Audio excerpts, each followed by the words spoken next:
Hi, நான் இப்போ உங்களுக்கு எல்லாரும் ரொம்ப விரும்பி கேட்ட புட்டு செஞ்சு காமிக்க போறேன். இது நம்ம பக்கத்து புட்டு. 2 புட்டு இருக்கு. கொழா புட்டு ஒன்று இருக்குது. அது நம்ம அந்த ஸ்டைலில் செஞ்சாதான் அது நல்லா இருக்கும். இது நம்ம சிவகாசியில் நம்ம மாமா நம்ம ஏமானா நமக்கு செஞ்சு கொடுத்த புட்டு. இது எப்படி செய்யறதுன்னு இதுக்கு தேவையானது பச்சரிசி மாவு. பச்சரிசி மாவு கடையில் வாங்கினது தான். ஆமாம். சீனி நீ இது அளவை பார்த்துட்டு சரிக்கு ஆகும்னு நினைக்காதீங்க. சீனி ரொம்ப கம்மியாக தான் போடுவேன். தேங்காய் இன்னும் கொஞ்சம் கூட நீங்கள் போட்டுக்கலாம். இதில் கருப்பட்டி செதுக்கியும் போடுவாங்க. பட் ஆனால் கருப்பட்டி என்கிட்ட இல்லை. வெல்லம் போடக்கூடாது. உப்பு தண்ணி கொஞ்சம் வெதுவெதுன்னு இருந்தால் தான் நல்லாயிருக்கும். சரியா? இப்போ இதுக்கு வேணுங்கிற உப்பு ரொம்ப கம்மியாக போட்டுக்கிடுவோம். உப்பு எதுக்கு அப்படின்னா மாவை நல்லா வேக விடும். சரியா? இதை போட்டுட்டு இந்த தேங்காய் பூவையும் போட்டுருவோம். போட்டுட்டு இதை நல்லா சேர்ந்து விட்டுட்டு சீனி நல்லா பார்த்துக்கோங்க. நான் இதுக்கு 1 ஸ்பூனு இன்னும் ஒரு 1/2 ஸ்பூன் அவ்வளோதான் போடுறேன். மாவு கம்மியாக தானே எடுத்திருக்கேன். அதனால் இப்போ இதில் தண்ணியை தொளிச்சு இப்படியே பிணையணும். இந்த பிணையின பூரி மாவு மாதிரி கிடையாது. உதுத்தி விடணும். தண்ணி சூடாக இருக்குது. நான் கொஞ்சம் கூட பச்சை தண்ணியை கலந்துக்கிடுவோம். சில் வாட்டர் கொதிக்க கையில் ஊற்றிக்கிடாதீங்க.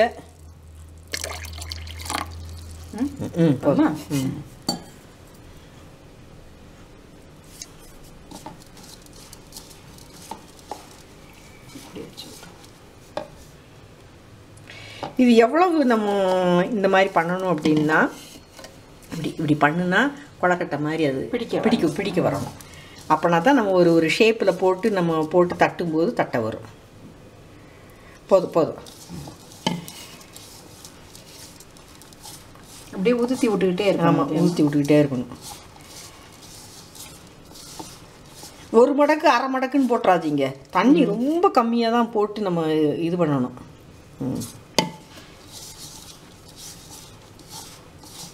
நம்ம தேங்காயில் கொஞ்சம் தண்ணி சத்து இருக்கும். ஆமாம், இந்த இப்போ ஊற்ற சுகர் கொஞ்சம் அப்படியே மெல்ட் ஆகி கொடுக்கும். அதுக்கெல்லாம் சீக்கிரம் இதாயிரும். ஆனால் நிறைய தண்ணி போட்டிங்கன்னா பிறகு கொழக்கட்டை மாவு மாதிரி போயிடும். புட்டுக்கு கொஞ்சம் உதிர்ந்து இருந்தால் தான். சிவபெருமானே வந்தி கிழவிட்ட புட்டு வாங்கி சாப்பிட்ருக்காரு. புட்டு திருவிழான்னு சொல்லி சொக்கர் கோயிலில் மீனாட்சி அம்மன் கோயிலில் நடக்கும். ஆமாம், விரும்பி உதிர்ந்த புட்டு தான் வேணும்னு கேட்டு சாப்பிடுவார். எனக்கு பெரிய புராணத்தில் இந்த புட்டுக்கு மண் சுமந்த கதை, திருவிளையாடல் புராணத்தில், பெரிய புராணம் கிடையாது, திருவிளையாடல் புராணத்தில் புட்டுக்கு மண் சுமந்த கதை ரொம்ப பிடிக்கும். நான் சின்ன பிள்ளைகளுக்கெல்லாம் கதை சொல்லும்போது இந்த கதை சொல்லியிருக்கேன். மாணிக்கவாசகர் கதை தான் புட்டுக்கு மண் சுமந்த கதை. அதில் வரும். அவர் இந்த புட்டு சாப்பிட்றதுக்காக வைகை ஆற்றுல உள்ளே இறங்குவார், விளையாடுவார், பசிக்குதுன்னு சொல்லி பொய்யா நடிப்பார் அப்படின்னு சொல்லி அதில் வரும். அது வாசிக்க அப்படியே ஆனந்தமாக இருக்கும். நிறைய தடவை சொல்லியிருக்காங்க. ஆமாம், நிறைய சொல்லியிருக்கேன். நிறைய தடவை ஒரு சின்ன குட்டி ஃபங்க்ஷனில் கதை சொல்ல கேட்டாங்கன்னா நான் டக்குன்னு சொல்லிடுவேன்.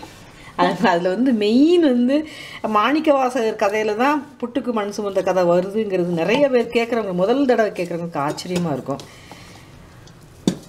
அவ்வளவு அவ்வளோ பழமையானது நம்ம புட்டு. அதுதான் ரொம்ப இந்த உணவு பண்டம் தமிழ்நாட்டிலையும் இருந்திருக்கு.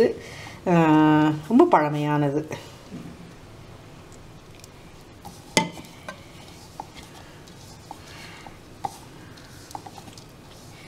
இது கொஞ்சம் கொஞ்சமா தண்ணி ஊற்றி இது பண்ணிக்கிட்டே இப்போ பார்த்தாலே தெரியும் இந்த ஷேப் வர ஆரம்பிச்சிச்சா.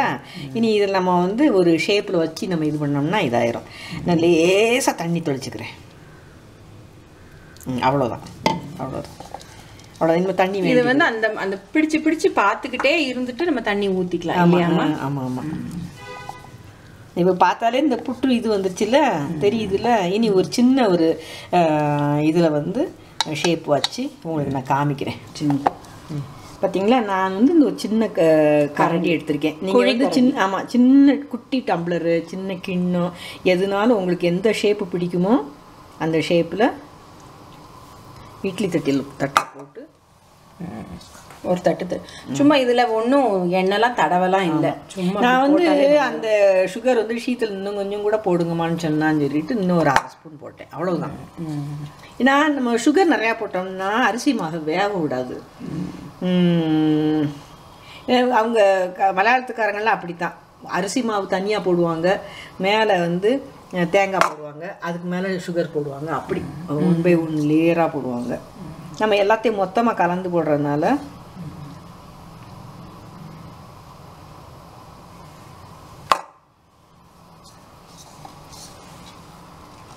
உங்கள் ஷேப்புக்கு உங்களுக்கு பிடிச்ச ஷேப்பில் டம்ளர்னா, ஆனால் ரொம்ப பெருசாக போட்டுடாதீங்க. ஆமாம், எல்லாத்தையும் வச்சுட்டு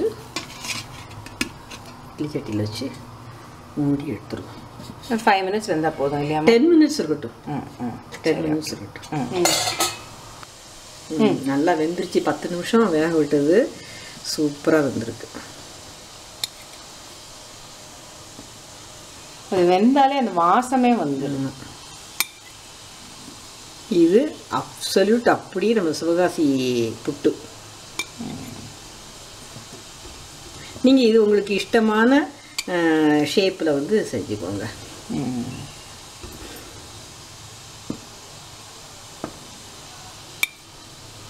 சுகர் நல்லா ஞாபகம் வச்சுக்கணும், சுகர் வந்து கம்மி தான். நான் போட்டதை விட இன்னொரு முதல்ல நான் போட்டது வந்து 1.5 ஸ்பூன் போட்டேன், அப்புறம் ஒரு 1/2 ஸ்பூன் போட்டேன். 2 ஸ்பூன் நம்ம எடுத்த இதுக்கு வந்து 2 ஸ்பூன்.